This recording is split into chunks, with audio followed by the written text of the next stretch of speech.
Okay, so once you know what business you're building, meaning you have the structure, organization, and foundation down pat, the next thing you really want to focus on is your offer. Your product offering is the second most important thing. Your vision gives you direction, and your offer is going to give you the momentum to get there. Building a good product, okay? When I say good, I mean a product that works. When you build a good product, this is what makes you money. I'm telling you, marketing comes easy when you build a good product. You basically want a product that sells itself. I see a lot of entrepreneurs, especially starting off, when it comes down to their marketing, all they know is to say, oh, buy now, shop now, get your soap now, get this now, get your product now. And the reality is, nobody likes being sold to, right? Like, not in a direct way. And so, like, we don't know how to curate marketing because sometimes our products aren't good enough to sell itself. Like, if our product was just sitting in the camera and we just using the product and we show somebody using the product, is our product good enough to spark curiosity? That's the question that you want to think about. If somebody was walking down the street, right, and they saw me using this cup, right? Are they going to walk up to me and be like, hey, man, like, where you get that cup from? You know what I'm saying? Or if I filmed myself and I just was carrying my cup around, are they going to say, hey, like, where you get that cup at?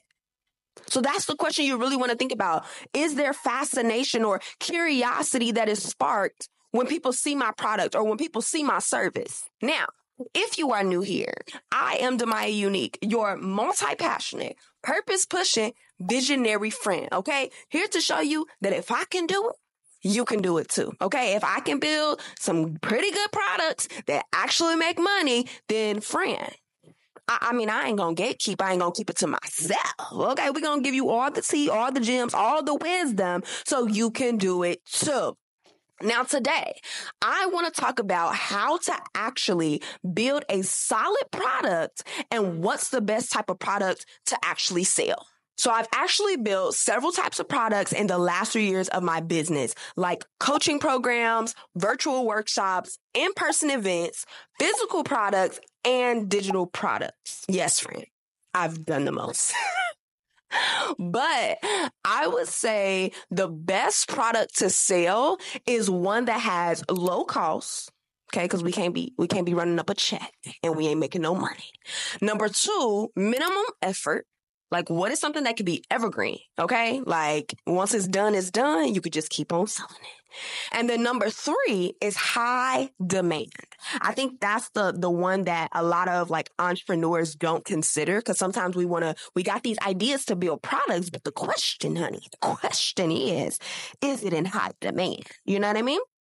And that's how you kind of gauge which idea or which offer to launch first. Because if it's not in high demand, it's not in season, people ain't gonna want it, right? You can launch an idea prematurely. So these type of products are going to be considered your easy lifters and your money makers. And friend, we gotta make some money. Okay.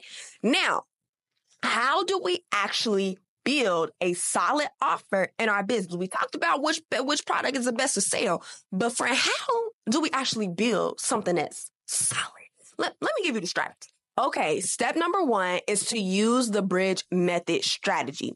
Recently, I taught a workshop called Ideas to Products. If you missed it, friend, it was good. I gave you the whole process on how to actually create the product, okay? Like from start to finish with outlines and all the things, okay? So if you missed it, go ahead, click the link. I got you, friend. Click the link in the description and you can go ahead and get the replay.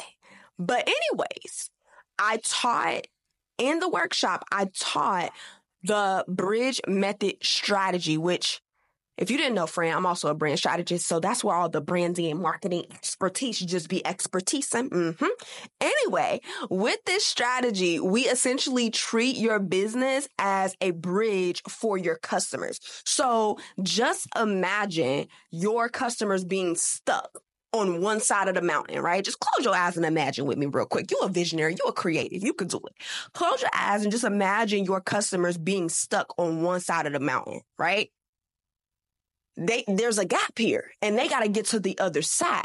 Now, there may be other bridges available. And a lot of times as entrepreneurs, we start getting real intimidated because we see other bridges, AKA our competitors, right? Like we looking and we like, oh, wait, in the content creation industry, there's all these influencers, or in the consulting or social media management, industry, there's all of these people that's already doing it, or in the photographers or videographers, right? We're looking into these industries and we like, wait, like they're already occupied. But friend, let me tell you this. One business cannot be good at everything, right? So yes, there's other bridges, AKA your competitors. However, there are gaps. You want to be a bridge that covers the gap, right? Now, I use this strategy when it comes down to positioning an entire brand, right? But this strategy is also helpful to position your product. Okay. So the question is, how can we get your customer safely, okay, from point A to point B? Point A is their problem. Point B is their goal, right? How can we get them from point A to B and fill a gap on the way, okay? How can we do that? Now, in order to complete this bridge method, you need to, number one, identify your customer's problem. Okay? You want to identify your customer's problem. Number two, you want to identify your customer's goal. Now, friend, I know some of us entrepreneurs like to think that we're superheroes. Okay?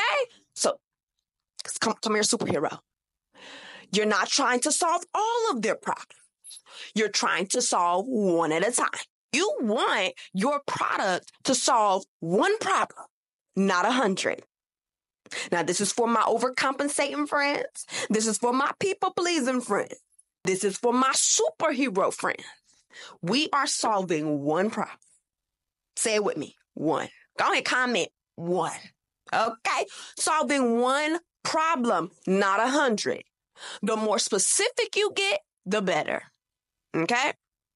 So you identifying the customer's problem, a customer's goal. One. Okay? Now, in order to also complete this bridge method strategy, you're also going to need to do a little bit of competitor research to identify your market's gaps. You want to see what's out there. You know what I'm saying? You should not be ashamed. You should not, feel less than when you're looking at other people's products. You gotta scope out the land. Okay. So I want you to scope out the land, and I want you to see what's available out there. So when it comes down to developing your product, your offer, it eat down. Okay? Like you do what you need to do and you fill a gap because you're looking at what's available, but you're also looking at what's missing. So that's the bridge method strategy. Let's head to step 2. Okay, step number 2 is brain dump. Now that you have the strategy that reveals the need and the gap, I want you to take some time to brainstorm ideas that could be a bridge for your customer. What you're going to do is write out all the ideas that can help solve that one problem. Now, step number 3, you are going to test your ideas. You're going to put them to the test. It's time to put your ideas to the test. Okay? Now, you could do this in different ways. I'm going to give you one that is the profitable idea test, but you also want to do a little research. And this is kind of where people do prototypes or mock-ups, and they allow people to actually test out the product and see how functional it is. And if people like it, if they find value in it, you actually want to interview some people to really get their feedback. Okay. So that's one thing. That's one way to test your ideas to see if this is actually something that people really want and people notice the difference, okay? The second test is called the profitable idea test. And so number 1, you want to know, is this idea purposeful and does it align? Number 2, is there a market or interest for this idea? Number 3, are there similar solutions? Number 4, are there gaps that this idea could fill? You need to identify those gaps. Number 5, will your idea have a noticeable difference? Number 6, is it easy for you to create? Number 7, is it affordable for you to create? We don't need nothing expensive. And number 8, is there a profit that can be made from the product? All right, let's go ahead and head to step number 4. Okay, after you tested your ideas, step number 4 is to pick your final offer that you are going to build. I think a lot of the times as entrepreneurs, like we want to come out the gate with like 6, 7, 8, 9, 10, 11, 12, 13, 14 products or offerings or whatever the case may be. But the reality is you have to get good at one offer, like one product. Get good at it. And I don't know if you know, but there are different types of offering levels. You can have low ticket, you can have medium ticket, and you can have high ticket offers.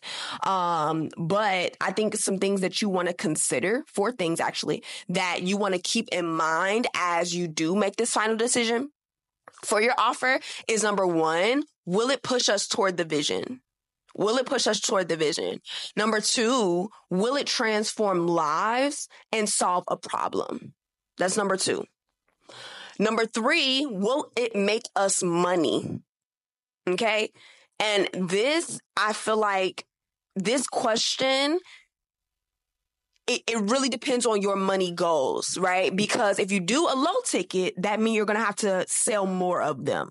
If you do a high ticket, that means you're going to have to sell less of them. And so those are some things that you want to consider. Like all of these questions are basically asking you about your goals. Like, what is your goal for the quarter? Like, what do you want to see for your brand? Okay. So again, that's number 3. Will it make us money? Number 4, is the product high in demand currently? Like, is it the season? Now, I know some of these questions correlate with the other questions and all the things, but friend, that's how you're going to make your final decision and actually pick product off. Okay. So now, friend, that's all that's it. I feel like I've been flying through, this video, but I'm trying to, get to the point. Okay. So friend, that's all that's it. I love you and I hope you enjoyed this video. If you have any questions at all, feel free to comment them in the comment section. Okay. I love you and I'll see you in the next video. Bye.